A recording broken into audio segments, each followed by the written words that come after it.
Thank you, Mr Deputy Speaker. We were here just a few hours ago at deferred oral questions when the member for Torbay asked when the Kept Animals Bill would return. The Secretary of State said all was well. She said, "I've spoken with the business managers and expect an announcement on the progress of the bill very soon." All the while, DEFRA ministers were plotting the extinction of this very bill. The Secretary of State trotted out the same thin gruel animal welfare we've just heard from the Minister. In 13 years, she named only 4 ways they had improved animal welfare, not even one for each Conservative Prime Minister. I recognise the Minister did try a little harder just now.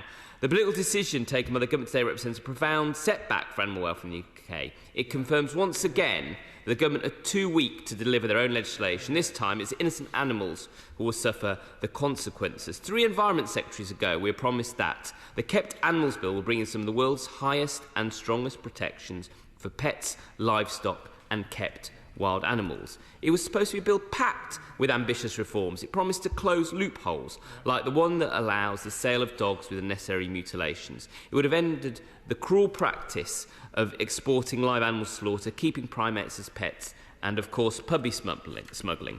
Yet despite public outcry and the best efforts of animal welfare organisations, the government have chosen to break their promise and scrap the bill they so enthusiastically presented to us 2 years ago. The Minister said, "Labour is clearly determined to play political games by widening the scope of this bill."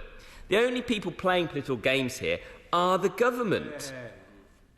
Attempting to use the fact that my party is stronger on animal welfare justifies to scrap this bill is a strange thing to do. I'm proud that Labour are the party of animal welfare. Though if the Minister is so convinced I'm running the agenda on animal welfare, then maybe we should swap places. Or perhaps he should take a look over his shoulder, as we know how many of his colleagues behind him want this legislation, and are reasonable and necessary measures to strengthen it. If every department chose his approach, the government would have to scrap every bill. Oppositions are here to oppose. If the government cannot handle basic scrutiny, it calls into question their ability to govern at all.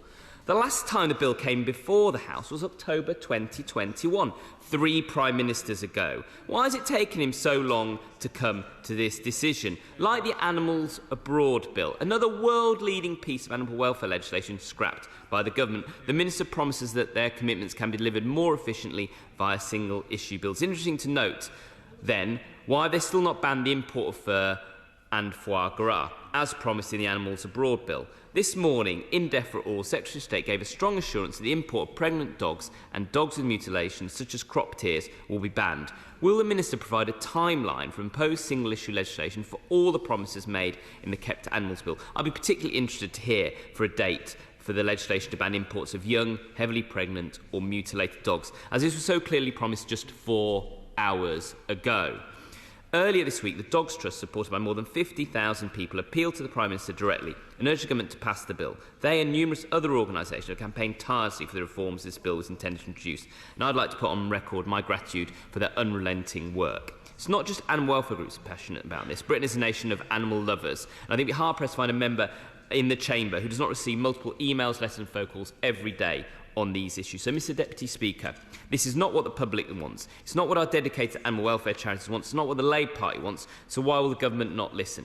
Is it the ministers lack the courage to act in the face of internal party opposition, or have they lost control of their own backbenchers? It is maddening to watch as time and time again this government makes cruel and callous decisions with no regard for their real-life impact. Though not surprising, today's announcement is a huge step backwards for animal welfare and a blatant dismissal of public trust and expectation.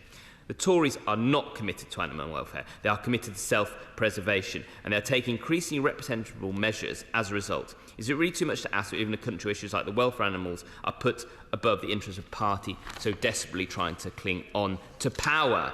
Make no mistake, Labour is the party of animal welfare. From ending the testing of cosmetics on animals and banning fox hunting to tightening the rules on transport of live animals, my party has always led the way when it comes to protecting animals. This government cannot get away with this. It is time for them to be held accountable for their constant dereliction of duty and contempt for the people that entrusted them to lead. If they can't meet the challenges before them, they should step aside and let a party that can.